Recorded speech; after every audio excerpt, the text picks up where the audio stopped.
Okay, Anopode 5. Animals are alive. I love this one because people do not realize they're denying it. They take this distinction between life and death and they play all sorts of games with it. We've been arguing recently with people that say, we're all dead. It's all death is the reality. Life is an illusion.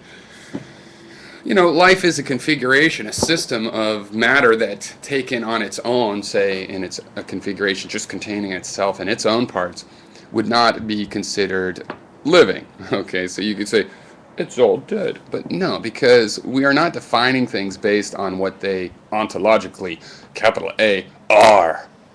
We are categorizing and thinking about things in terms of how they behave. And I mean all of us. You know, you might think you're studying what is, but you're really studying what behaves and how it behaves. Okay? So animals are alive. You know, they used to think that animals don't really feel pain. They're just stimulus responses, not even pain is. No, they feel pain.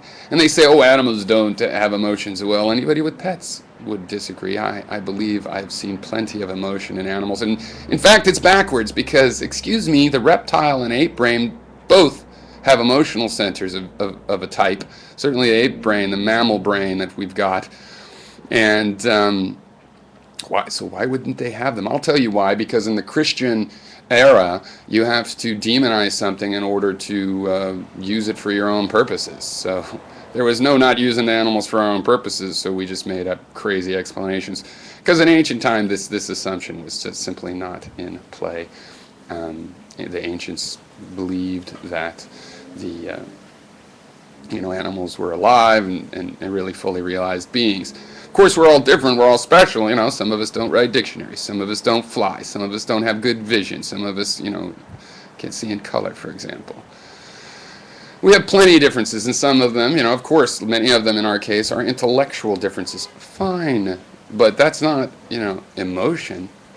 Animals are fully alive, and this goes all the way to everything that's alive, bacteria and everything else. Now, another problem is people have principles like life should be preserved and is sacred.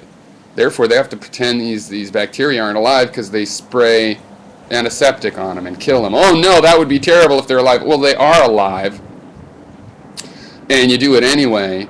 And evidently that principle that all life is sacred has a few problems with it. But we don't want to touch that because we're scared that we'll become murderous, crazed maniacs. But I think it can work out. There's reasons that we side with our children who are going to get infected by that bacteria over siding with the bacteria. That's the choice we're making. All things being equal, if some bacteria is doing you no harm, there is no conflict, no moral conflict between the morality of your human group and the morality of the larger group, well then yeah, you shouldn't kill them.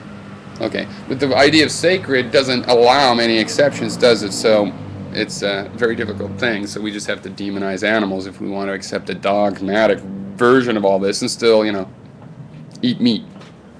Well, in relativistic skepticism, you have relative ideas, and you can say that life should be preserved relative to, other situations that are going on, like, say, a conflict between your children's survival and the survival of the bacteria.